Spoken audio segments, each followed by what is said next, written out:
कोटी जन्म पुण्य साधन साधिले, तेडे हाता आले हरिदास्य. रात्रंदिवस ध्यान हरीचे भजन, काया वाचा मन भगवंती. ज्ञानेश्वर माऊलींनी महाराष्ट्रामध्ये हे हरिनाम रुजवलं आणि त्यावर कळस चढवला तुकाराम महाराजांनी. आज आपण आलोय तुकाराम महाराजांच्या आजोळला म्हणजे लोहगावला. चला हरिनामामध्ये रंगून जाऊया.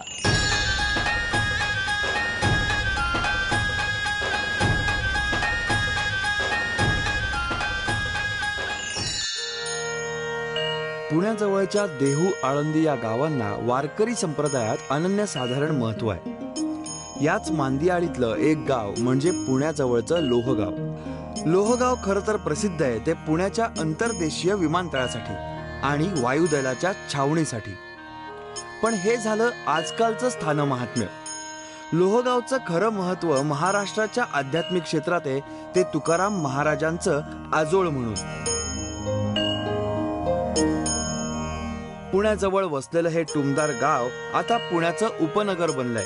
फाल्गुन कृष्ण द्वितीया म्हणजेच तुकाराम बीज ते फाल्गुन कृष्ण अष्टमी या कालावधीत दरवर्षी इथे मोठ्या प्रमाणावर संत तुकाराम महाराजांचा उत्सव साजरा केला जातो.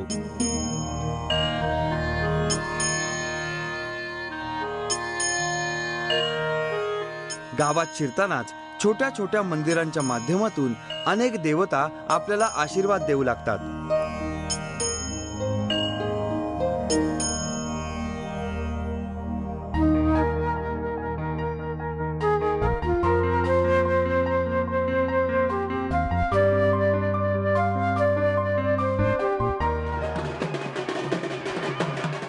त्यांचं दर्शन घेत आत शिरत असतानाच मला एक बैलजोडी वाजत गाजत नेली जाते असं दृश्य दिसलं.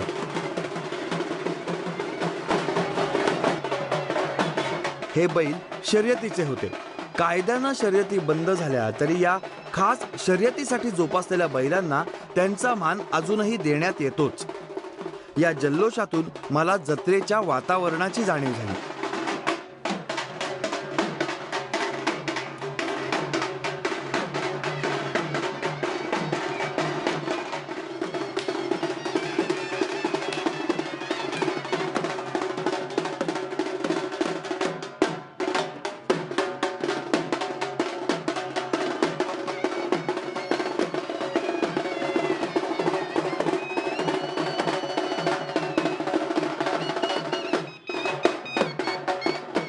लोहगावच्या छोटेखानी गल्ल्यांमधून वाटचाल करत मी गावातल्या मुख्य म्हणजे संत श्रेष्ठ तुकाराम महाराज यांच्या पादुका मंदिराजवळ पोहोचलो.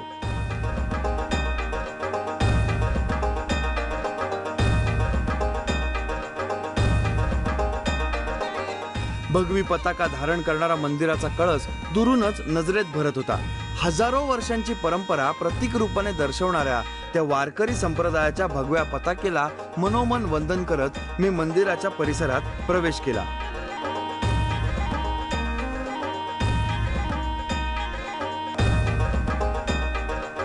तुकाराम महाराजांचे हे मंदिर पारंपरिक दगडी बांधणीचे आहे. या मंदिराच्या कळसावर अनेक संतांच्या मूर्ती आपल्याला पाहायला मिळतात.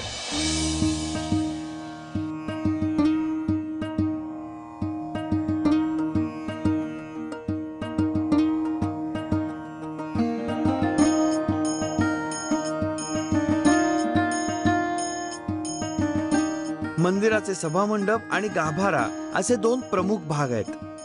मंदिराच्या प्रवेशद्वारावरचे सुबक दगडी हत्ती प्रवेश करतानाच आपलं स्वागत करतात.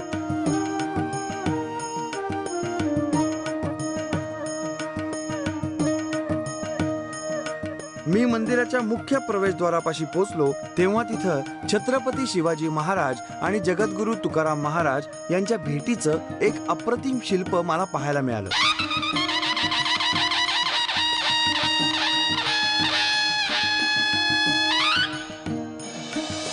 भक्ती आणि शक्तीची ती अभूतपूर्व भेट मनात साठवत मी मंदिरात प्रवेश केला.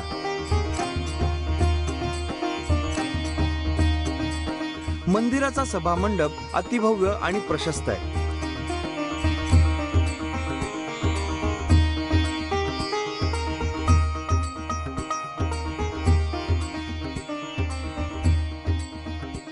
भाविक मंडळी तिथं असलेल्या दर्शन रांगेतून शिस्तबद्ध रीतीनं दर्शन घेत होती. प्रचंड गर्दी असूनही गोंधळ धक्काबुक्की काही नाही. जणू तुकाराम महाराजांच्या चरित्रातला संयम या सगळ्या भक्तांनी आत्मसात केला असावा. मंडपाच्या वरच्या दर्शनी बाजूला तुकाराम महाराजांच्या चरित्रातले प्रसंग शिल्परूपाने साकारलेले आपल्याला बघायला मिळतात. गाभाऱ्यात प्रवेश करतानाच वैशिष्ट्यपूर्ण आरशांनी बनवलेली कमान आपलं लक्ष वेधून घेते.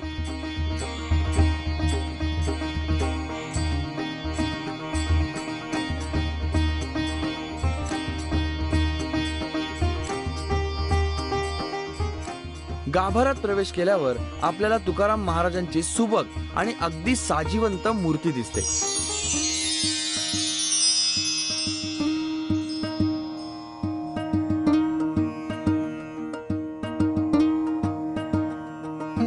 तिथेच आपल्याला महाराजांच्या चांदीच्या मुखवट्याचं दर्शन घेता येतं. भाविक अत्यंत श्रद्धेनं या मूर्तीचं दर्शन घेत होते.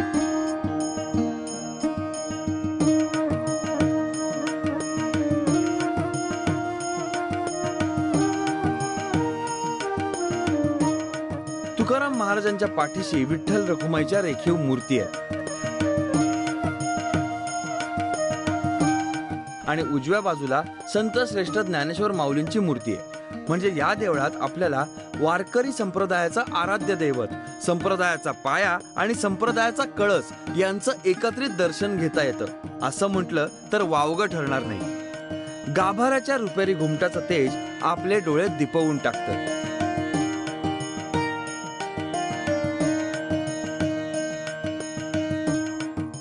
तुकाराम बीज ते अष्टमी पर्यंत चालणाऱ्या या उत्सवामध्ये पंचमीचा दिवस शुभ मानला जातो.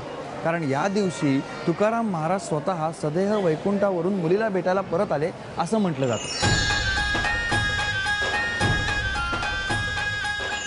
या मंदिरात मला मुख्य विठ्ठल रुक्मिणी मंदिराबद्दल माहिती मिळाली आणि वाट शोधत शोधत मी या ऐतिहासिक मंदिरापाशी पोहोचलो. लोहगावच्या बरोबर मध्यावर हे मंदिर वसलेलं आहे.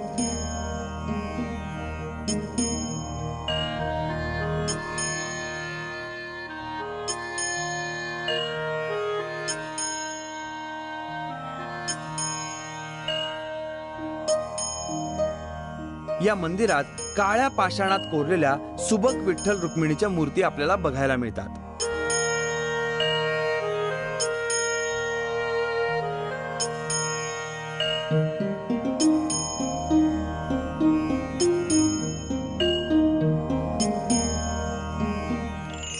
हे लोहगाव मधलं विठ्ठल रुक्मिणीचं मूळ मंदिर.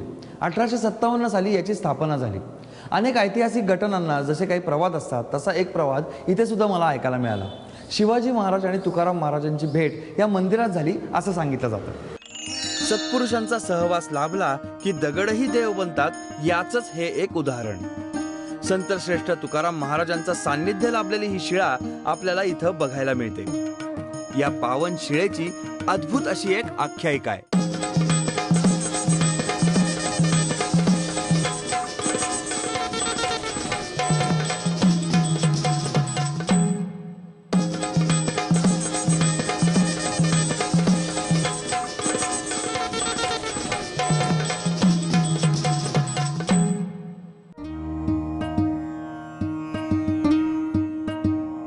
त्यानंतर मी पोचलो त्या ऐतिहासिक आणि आध्यात्मिक महत्व असलेल्या शिळा मंदिरापाशी. सत्पुरुषांचा सहवास लाभला की दगडही देव बनतात याचंच हे एक उदाहरण. संत श्रेष्ठ तुकाराम महाराजांचं सान्निध्य लाभलेली ही शिळा आपल्याला इथं बघायला मिळते. या पावन शिळेची अद्भुत अशी एक आख्यायिका आहे. तुकाराम महाराज लोहगावला आल्यानंतर या शिळेवर बसून स्नान करत असत आणि इथेच नामस्मरण करत असत असं सांगितलं जातं. संतांचं कार्य चालू असताना दुष्टांना साहजिकच ते बघवत नाही. हे सगळं करत असताना शेजारीच असलेल्या एका महिलेने त्यांच्या अंगावर उकळतं पाणी ओतलं. पांडुरंगाच्या भक्तीमध्ये लीन असलेल्या तुकारामांना स्वाभाविकच काही झालं नाही, पण त्या महिलेला मात्र अतोनात वेदना व्हायला लागल्या. अखेर तुकारामांनी स्पर्श करून आशीर्वाद दिल्यानंतर त्या महिलेच्या वेदना थांबल्या. ही कथा गाथेत सुद्धा वाचायला मिळते. या शिळा मंदिरात तुकाराम महाराजांची संगमरवरी कोरीव मूर्ती सुद्धा आपल्याला बघायला मिळते.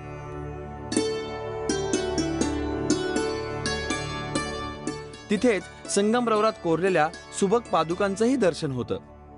ही तुकाराम महाराजांची मूर्ती बैठी असून महाराजांच्या हातात वीणा आणि चिपळ्या आहेत. कीर्तनाच्या आविर्भावातली ही मूर्ती बघताच मन प्रसन्न होतं. या मूर्तीच्या चेहऱ्यावरचे प्रसन्न भाव एक आत्मिक समाधानाची अनुभूती देतात.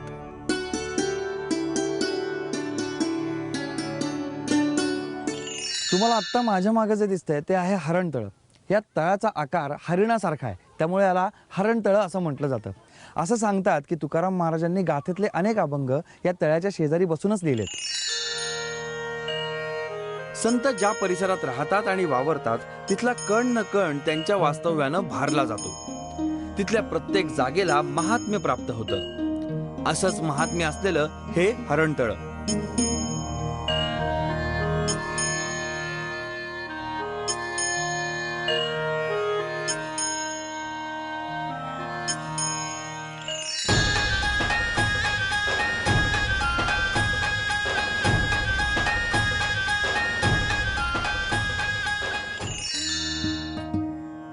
ही जत्रा खऱ्या अर्थानं बहरते ती रात्री. नयनरम्य रोषणाई केलेला मंदिराचा कळस दिमाखात झगमगत असतो. गर्दीनं परिसर ओसंडून वाहत असतो.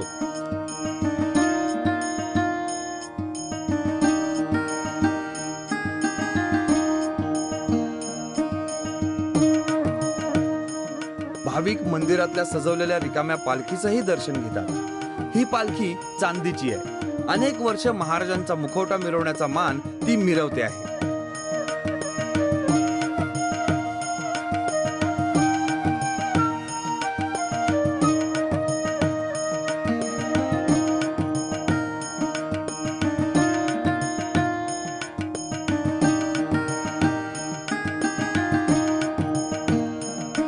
वारकरी संप्रदायाची परंपरा अद्भुत आहे.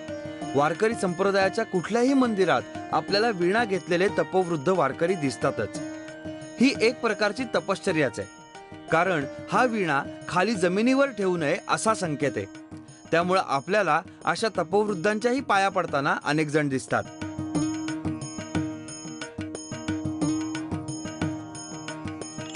प्रत्येक जत्रेमध्ये आपल्याला मानपानाच्या वेगवेगळ्या प्रथा बघायला मिळतात. तशी इथे सुद्धा बघायला मिळते. पालखीच्या मानासाठी इथे बोली लावली जाते आणि ज्याची बोली सगळ्यात जास्त त्याला हा मान मिळतो. रात्री या उत्सवातला महत्वाचा भाग सुरू होतो. तो म्हणजे मक्ता बोलण्याचा. मक्ता म्हणजे बोली. ही बोली आर्थिक असते. हा मक्ता सर्वाधिक बोलून जिंकणाऱ्याकडे मंदिरातल्या दीपमाळेची तेलासकट वर्षभराची जबाबदारी दिली जाते.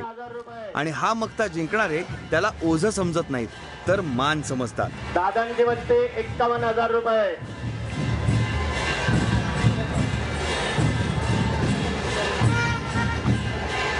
चला, माळेची पुकारणी सुरू झालेली आहे. सर्व ग्रामस्थ पाहुण्यांना विनंती आहे, आपण माळेच्या पुकारण्यासाठी उपस्थित राहायचंय. दादांची वस्ती 51,000 रुपये.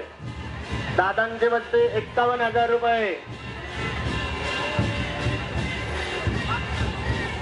मक्ता जिंकणाऱ्यांना फेटा बांधून सन्मानानं तुकाराम महाराजांच्या मंदिरात आणलं जातं.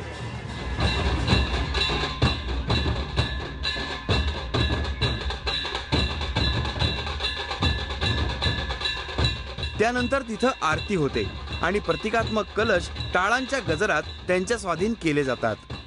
यावेळी अभंगांचा सुरेल नाद आपल्याला नकळत रंगवून टाकतो.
त्यानंतर तुकाराम महाराजांचा मुखवटा पालखीत स्थानापन्न केला जातो आणि मग टाळ मृदंगांच्या गजरात ही भव्य मिरवणूक सुरू होते.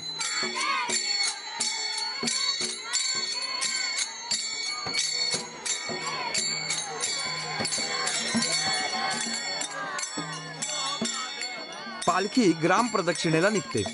या जत्रेत मोठ्या प्रमाणावर ढोल ताशाच्या खेळांची स्पर्धा होते.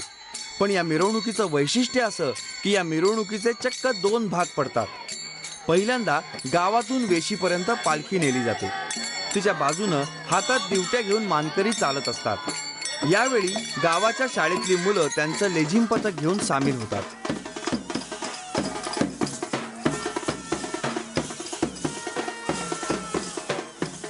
पालखीसमोर वारकरी टाळ मृदुंगाच्या तालात रंगून गेलेले असतात.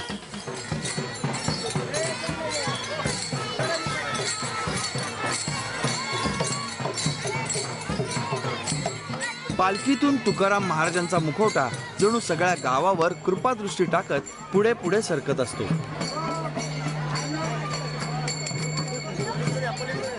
भाविक मोठ्या श्रद्धेनं तुकाराम महाराजांचं दर्शन घेत असतात.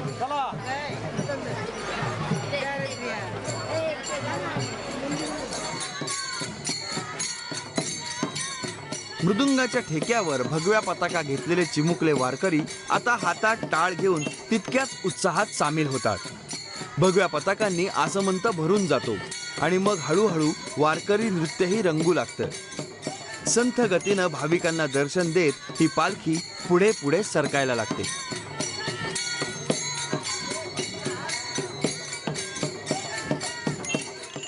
या पालखीच्या मिरवणुकीचं एक वैशिष्ट्य आहे. पालखी मंदिरातून गावाच्या वेशीपर्यंत जाताना फक्त गावकरीच पालखी बरोबर असतात. इतर पथकं, खेळ आणि भाविक वेशीवरती पालखीची वाट बघत असतात. वेशीवरून परतताना मात्र हे सगळे पालखीच्या मिरवणुकीत सामील होतात. यानंतर वेशीवर आतुरतेनं वाट पाहत थांबलेले ढोल ताशाचे खेळ मिरवणुकीत सामील होतात आणि मग मिरवणूक या ढोल ताशांच्या मर्दानी गजरात मंदिराकडे पुन्हा परतू लागते.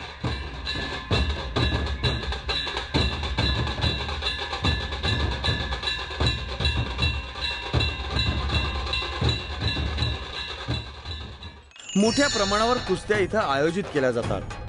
500 रुपयांपासून 51,000 रुपयांपर्यंतची रोख पारितोषिकं इथं दिली जातात. महाराष्ट्राचा हा अतिप्राचीन खेळ वातावरणात थरार भरतो.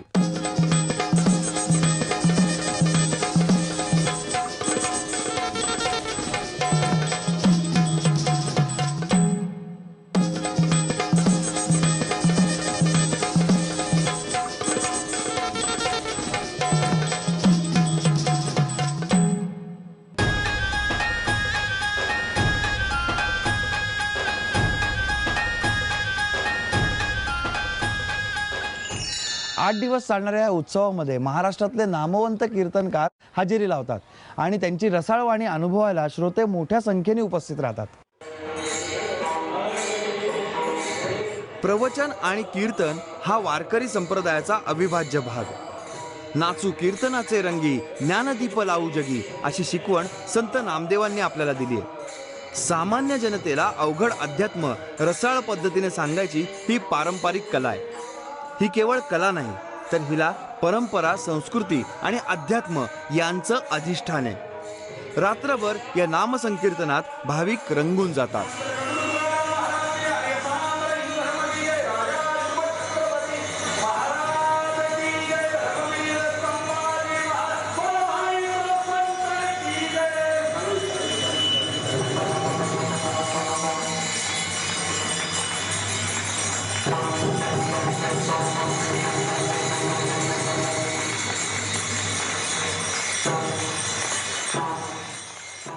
कीर्तनातनं मिळालेला भक्तीचा रस मनात साठवत मावळलेली रात्र शक्तीचा जोशपूर्ण दिवस घेऊन या जत्रेत उगवते. हा दिवस असतो कुस्तीच्या जंगी आखाड्याचा. मोठ्या प्रमाणावर कुस्त्या इथं आयोजित केल्या जातात. 500 रुपयांपासून 51,000 रुपयांपर्यंतची रोख पारितोषिकं इथं दिली जातात. महाराष्ट्राचा हा अतिप्राचीन खेळ वातावरणात थरार भरतो. कुस्तीतले कुशल डावपेच करणारे मल्ल आपल्याला थरारून सोडतात आणि जत्रेची या कुस्तीच्या आखाड्याबरोबरच सांगता होते. पण मनात असतो भक्ती आणि शक्तीचा मिलाप. दिन रात्री निद्रा न येतिळ भरी तुकोबा अंतरी प्रवेशिला. बहिणी म्हणे येती सुखाचे डोलावे जाणती अनुभवे जाणते जे. हरिनामाने मिळणारा हा आनंद अनुभवायचाच असतो. म्हणून तर माऊली म्हणतात एक तरी ओवी अनुभवावी. आपण मनामध्ये हा हरिनामाचा गुंजाराव घेऊन आज इथून बाहेर पडणार आहोत. पण वारकरी संप्रदायाचं ब्रीद आहे भक्तीची वाट चालत राहायचं.